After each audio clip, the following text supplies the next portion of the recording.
Sentido, un temazo realmente. ¿Cómo estás? Bienvenida, Isabel. Buen día, Consuelo. Feliz de estar acá nuevamente. Y sí, pues vamos a comentar, bueno, tú ya mencionabas al inicio del programa esta portada de The Economist, que estaba muy buena la ilustración, pero creo que el tema de qué está pasando con las parejas se repite en diferentes como think pieces, como le dicen los gringos, o también diferentes estudios. Estaba viendo la cifra y claro, no es algo que está pasando solo en Estados Unidos. Por ejemplo, en Estados Unidos, para los jóvenes de entre 25 y 34 años, se ha duplicado la cantidad de gente no viviendo en pareja, ya sea casado o de convivencia así, sin papeles, en los últimos 50 años. Claro. Lo cual es quizá algo tradicional, pero el doble de la gente de esa edad, que es la edad de procreación, digámoslo así, está viviendo sin pareja. Y lo mismo está pasando en Europa. En Europa, 1 de cada 7, creo que si tengo acá el dato correcto, 1 de cada 7 adultos está viviendo sin pareja en su vida adulta. Y son números que se empiezan a ver en Asia o en Latinoamérica también. Cada vez más personas eligen o deciden o les toca quedarse solteras y no vivir en pareja, lo cual obviamente va correlacionado con toda esta crisis de la natalidad que vemos alrededor del mundo. La pregunta es si es una opción o es algo que sucede porque no están, porque si bien vivimos en un mundo hiperconectado, eso a su vez significa que cada vez existen menos instancias para conocer personas, valga la redundancia, en persona y meterte en las frustraciones que significan las relaciones interpersonales, como en el ensayo y error que significan las relaciones interpersonales.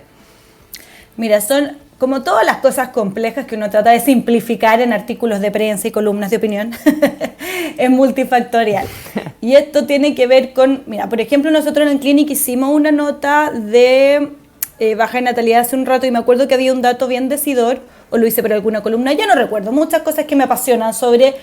A mí me apasiona este tema, claro, porque creo que está cambiando cómo las relaciones humanas, cómo han sido llevadas los últimos 500 años, básicamente, de como que a medida que se empezó a armar la sociedad, hasta llegar a la contemporánea, las personas estaban obligadas a casarse para procrear, también el matrimonio era visto como una cosa mercantil, no era por amor. El matrimonio por amor aparece en el siglo XX, siglo XIX, siglo XX, algo muy contemporáneo. Antes era simplemente utilitario. Entonces luego aparece el matrimonio por amor en esta década y después viene quizás una crisis de las parejas porque lo que ha ido avanzando a medida que cambian también los descubrimientos en psicología, también los avances que ha logrado el feminismo, sean más visibles o invisibles, cómo ha cambiado la sociedad, hace que, por ejemplo, las mujeres le pidan más a las parejas de lo que les pedían hace 50 o 100 años. Entonces hay menos intención de emparejarse por emparejarse, que en la época, por ejemplo, haciendo una comparación con Jane Austen, si tú te quedabas solterona, como le pasó a Jane Austen, estabas marcada de por vida, había algo malo contigo, era una anomalía, como que uno necesitaba casarse para, en el fondo, ser una mujer completa, y lo mismo ser madre. Pero hoy día, 200 años después, eso ya no es así. No necesitas una pareja para validarte, ni menos ser madre o no serlo. Entonces hay una cosa de educación y emancipación femenina y también de lo que las mujeres, y esto está estudiado, le están exigiendo a sus parejas. Entonces también hay crisis de las parejas porque los hombres sienten que le están pidiendo como demasiadas cosas, no solamente ayudar 50-50 por los hijos, respetar y etcétera, puros avances sociales, diría yo en mi humilde opinión, sino que también le están pidiendo demasiado. Las mayores expertas en relaciones que escriben en el New York Times dicen nunca antes le habíamos pedido a la pareja hacer todo. Es una cosa de los últimos 20 años que queremos que nuestra pareja sea nuestro mejor amigo, que nuestra pareja sea 50-50 en lo económico, que nuestra pareja nos valora la independencia, que sea sexualmente atractivo, que la pareja aparte sea proveedor. Entonces antes uno le pedía a distintas personas eso, a tus amigos ser tus amigos, a tu pareja ser tu pareja, como se dividía, pero ahora está todo achacado ahí, aumentado también por las redes sociales y como estas imágenes falsas de lo que son las vidas privadas de las personas, y eso está generando que mucha gente más joven llegue a la adultez y diga, oye, mientras yo no tenga todas estas condiciones, no me voy a emparejar. Entonces una cosa de emancipación femenina, Claro. pero también de evolución de parejas.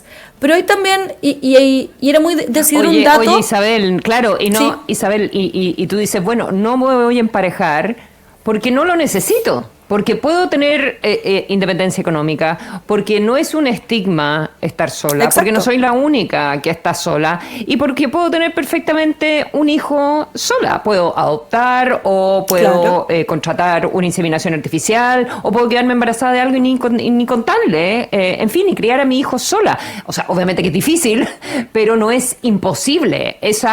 No era una opción antes. Entonces, eso también te permite ser mucho más exigente, pero también te lleva a perderte las posibilidades. O sea, cuando tú estás, y en ese artículo del Economist era muy interesante, me hizo pensar, claro, tú estás en una app de citas, ponte tú. Entonces pones todas las condiciones que quieres que cumpla la persona.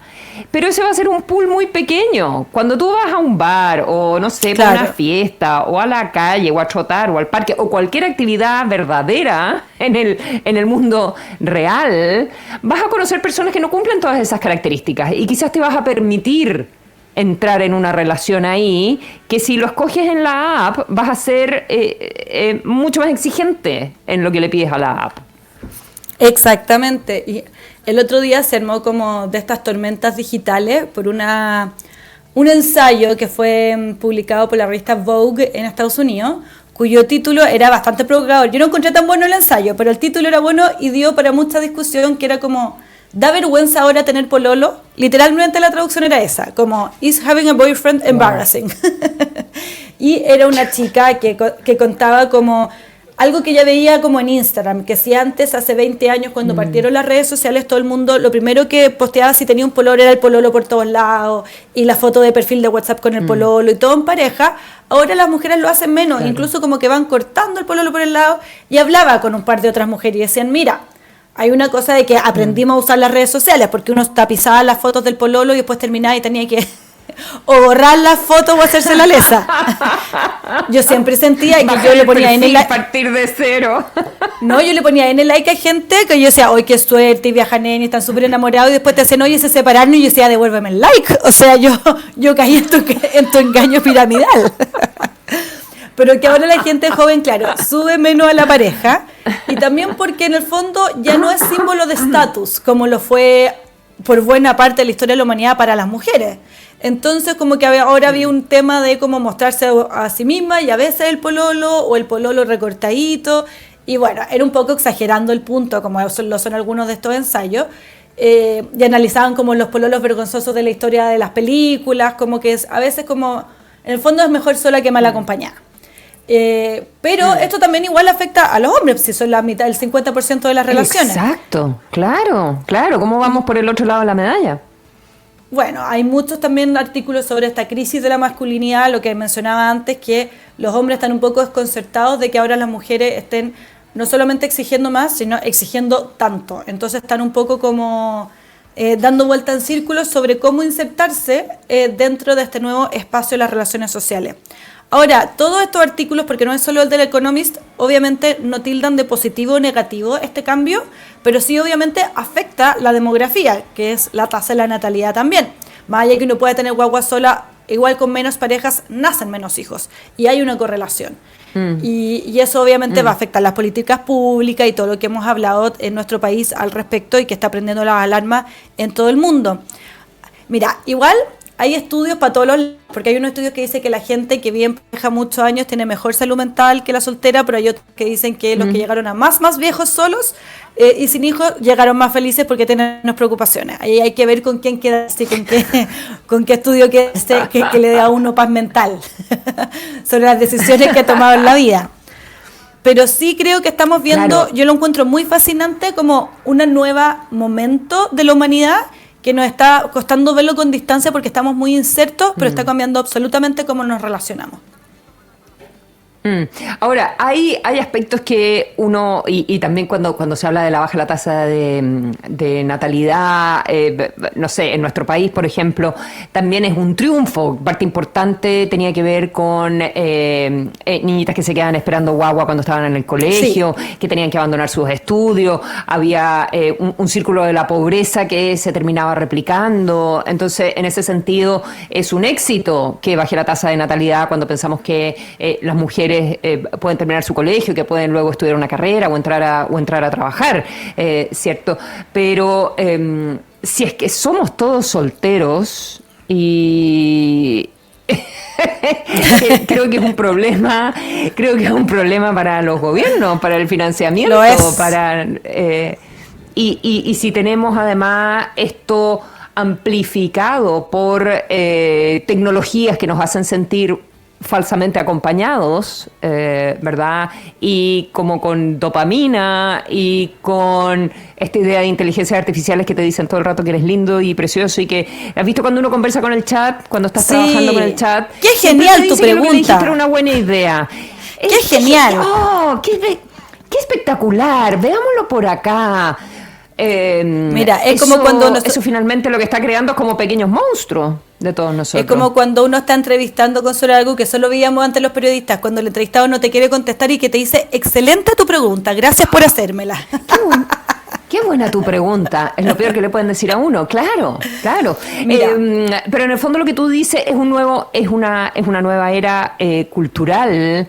Pero yo no estoy tan de acuerdo en lo que tú dices si es buena o mala. Me parece que en el agregado plantea preguntas serias sobre qué significa ser humano y cuál es el futuro de nuestra cultura al final. Hay un tema de recesión económica